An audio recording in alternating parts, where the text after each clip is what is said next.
What's up, wrestling fans? My name is Aaron, and this is Wrestling by Waldridge.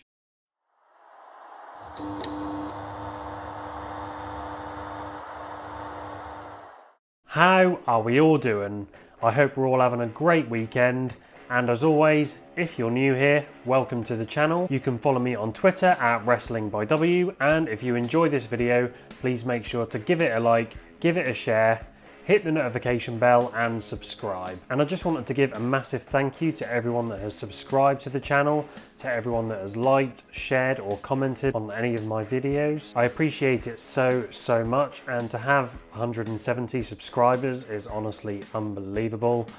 I'm just so happy. Thank you so much. Also, before I get started, I just wanted to give a thank you to Steve from SCW for having me on his channel a couple of nights ago for SCW Live. It was my first collaboration and it was very fun, so make sure you go and check that out. SCW is a fantastic channel here on YouTube, and if you haven't yet, I highly recommend you go check out his work. It's entertaining, it's informative and it's consistent. So, do you find that you don't have enough time to watch as much wrestling as you'd like? No matter, because I've got you covered with the top 5 wrestling matches of the week, where I cover a whole host of different companies. So let's get started.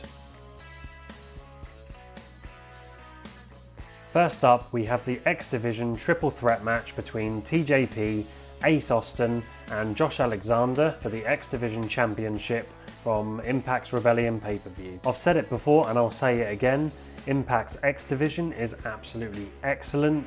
It's always the most consistent part of any Impact event, and this match was no different. The match told a simple story of each wrestler looking to outmaneuver and outthink his opponents, and considering the rules of the triple threat match, I actually quite liked the added wrinkle of having Madman Fulton on the outside of the ring as an interference, which gave Ace Austin the unfair advantage in this match. The match followed the standard triple threat trope of 2 men in and 1 man out, but it was quite subtle as the action was very fast paced, and there was a lot of great spots involving all 3 men. There was a lot of awesome creativity in this match. For instance, I love the spot where TJP has Josh Alexander in a leg lock, whilst Josh Alexander has Ace Austin locked in an ankle lock. It was an awesome visual. There were fun submission teasers and a lot of effective near falls, and it was really interesting to see that nearly every pinfall was broken up instead of a kick out. The match could have ended at any time, and I thought this did a great job of building up the excitement and the drama in this match. And then the finish saw TJP take out Fulton, which allowed Josh Alexander to hit Ace Austin with the divine intervention to become the new X Division champion. This was a very fun match. And then we've got a match from NXT UK between Meiko Satomura and the undefeated Aoife Valkyrie. The story of the match revolved around the experience of Satomura against the determination and exuberance of Aoife Valkyrie, and I really liked how Satomura acknowledged the abilities of Valkyrie in the beginning of this match, and you could see that Satomura was showing respect to Valkyrie as the match progressed. There were a lot of fun back and forth exchanges, and I thought both women had excellent chemistry together as well. There was good technical wrestling, there was good striking on show. It was quite a snug match with a good amount of intensity, which is always great to see. I thought the selling was solid by both wrestlers, the pacing was great, and I thought the match built up to the key moments really nicely. The match was quite unpredictable, and there was a good amount of submission teasers and effective near falls, which built up the drama as to who would win this match. But Satomura managed to pick up the win against a very game Valkyrie with a scorpion rising kick, which always looks devastating. A great showing for Valkyrie and another great match for Satomura, who is on absolute fire at the moment. She brings a lot of credibility to that NXT UK women's division. So yeah, I definitely recommend you check this out if you haven't yet. Okay, so next up we have the 6-man tag main event from NXT between MS Kushida against Legado del Fantasma, and the match told a fun story of Legado using their experience and their cohesion against their makeshift opponents. Legado also focused on isolating Nash Carter. They targeted his injured left arm, which is also clever psychology. It would be interesting to see Wesley work as the face in peril now and then, but Nash Carter does suit this role because his selling is very good, and Wesley is definitely the more explosive and athletic out of the two, and is always a fantastic hot tag, so it does work for MSK. And then after a devastating powerbomb from Escobar to Kushida through the announce table, the match began to tell another story of MSK having to overcome the odds. I really enjoyed the segment where Wesley had to fight off all three members of Legado del Fantasma, and he did manage to do so after some phenomenal work from Legado, and Lee was just the perfect underdog here. Carter managed to tag back in, but Legado proved to be too much for their opponents as Escobar hit a returning Kushida with a Phantom Driver, which allowed Legado to hit their finisher onto Nash Carter for the victory. This was a great match, it was well structured, and I thought Legado del Fantasma looked absolutely brilliant here. And then we go to the main event of Impact Rebellion, Kenny Omega versus Rich Swann for both the AEW and the Impact World titles. But first of all, damn, it was good to hear Mauro Ranallo on commentary again.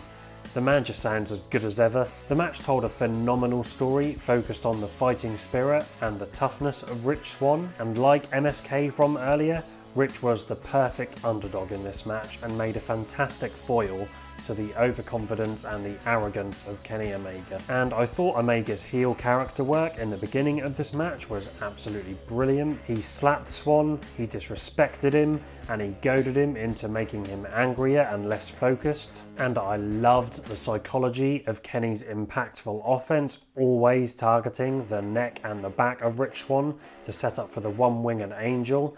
And I thought the commentary did a good job of putting the one-winged angel over throughout the majority of this match. And I thought Swann's selling was magnificent, especially towards the end of this match. I love the moment where Kenny Omega goes for a V-trigger, but before it connects, Rich Swann just collapses into a fetal position. There were a couple of unfortunate botches here, and there was a little bit of miscommunication, and there may have been one too many V-triggers for my liking, but the wrestling was generally solid, and the match had a strong finish where Kenny Omega hit Swann with one last V-trigger, and then he hoists him up for a one-winged angel, plants him onto the mat for the 1-2-3, and Kenny Omega is a triple champion. All in all, this was a very good match. And then we have the main event from SmackDown, Daniel Bryan versus Roman Reigns for the Universal Championship, where if Daniel Bryan lost, he'd have to leave SmackDown forever. I loved this match.